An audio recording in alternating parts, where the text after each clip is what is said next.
बात है। हरे भरे खेतों के बीच एक गांव में राजू नाम का एक आदमी रहता था। उन्हें पूरे गांव में 1 किलो चिकन बिरयानी वाला के नाम से जाना जाता था। राजू को बिरयानी की रेसिपी अपने पूर्वजों से विरासत में मिली थी, जो अपनी पाक विशेषज्ञता के लिए प्रसिद्ध थे।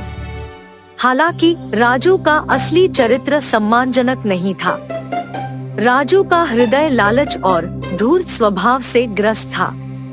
उन्होंने अपने बिरयानी स्टॉल को लोगों के स्वाद में खुशी लाने के साधन के रूप में नहीं, बल्कि धन इकट्ठा करने के साधन के रूप में देखा। कोनों में कटौती करने और सामग्री बचाने के दृढ़ संकल्प के साथ उन्होंने अपनी बिरयानी की गुणवत्ता से समझौता करना शुरू कर दिया। उसे पता नहीं था कि यह रास्ता अंततः उसके पतन का कारण बनेगा। जैसे जैसे राजू का लालच बढ़ता गया, वैसे वैसे उसके ग्राहकों में असंतोष भी बढ़ता गया। वे अब बेस्वाद बिरयानी और लगातार बढ़ती कीमतें बर्दाश्त नहीं कर सकते। कुछ बहादुर लोगों ने राजू को उसकी अज्ञानता के बारे में चेतावनी देने की कोशिश की और उससे मुनाफे पर गुणवत्ता को प्राथमिकता देने का आग्रह किया। हालांकि उन्होंने उनकी चिंताओं को अनसुना कर दिया। उनके अहंकार ने उन्हें इस वास्तविकता को देखने से अंधा कर दिया कि उनका व्यवसाय धीरे धीरे घट रहा था। हालांकि गांव वाले राजू की बिरयानी से नाखुश थे, लेकिन उनके पास कोई अन्य विकल्प नहीं था, क्योंकि गांव में कोई वैकल्पिक विक्रेता नहीं थे। बदलाव की उम्मीद में उन्होंने अनिच्छा से उससे खरीदारी जारी रखी। उन्हें नहीं पता था कि राजू का पतन क्षितिज पर मंडरा रहा है। आखिरकार वह दिन आ ही गया। बेस्वाद भोजन और महंगी बिरयानी से तंग आकर उन्होंने सामूहिक रूप से राजू के स्टॉल का बहिष्कार करने का फैसला किया। यह खबर जंगल की आग की तरह फैल गई और राजू का कारोबार खत्म होने लगा। उनका स्टॉल, जो कभी ग्राहकों से भरा रहता था, अब वीरान और उदास पड़ा है। यह इस महत्वपूर्ण मोड़ पर था कि राजू को अपने कार्यों के परिणामों का सामना करने के लिए मजबूर होना पड़ा। उसे अपनी गलतियों की गंभीरता और उसके व्यवसाय और प्रतिष्ठा को हुए नुकसान का एहसास हुआ। एक नई समझ के साथ राजू आत्मसुधार की यात्रा पर निकल पड़े। उन्होंने अपनी सिग्नेचर स्टाइल को बेहतर बनाने के लिए खुद को समर्पित कर दिया। उन्होंने विभिन्न सामग्रियों और तकनीकों के साथ प्रयोग करने में घंटों बिताए।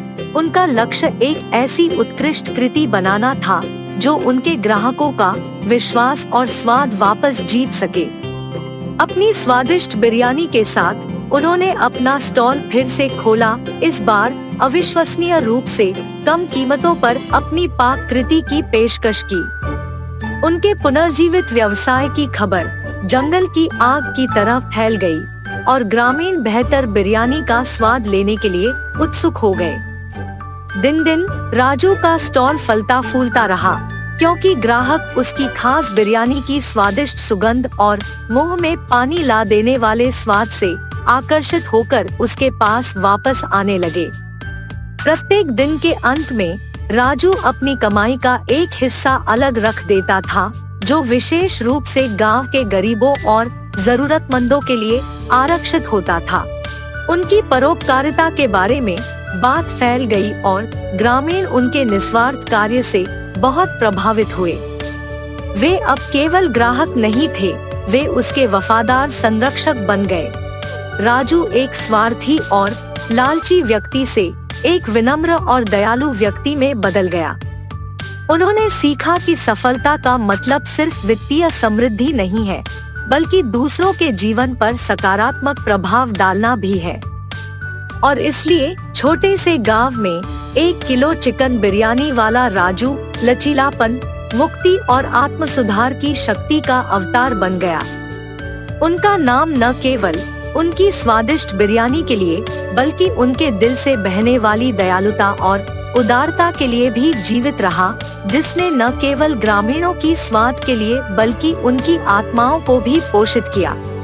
राजू की कहानी एक शाश्वत अनुस्मारक के रूप में कार्य करती है, कि लालच और धोखे से अस्थायी लाभ हो सकता है, लेकिन अंत में वे बर्बादी की ओर ले जाते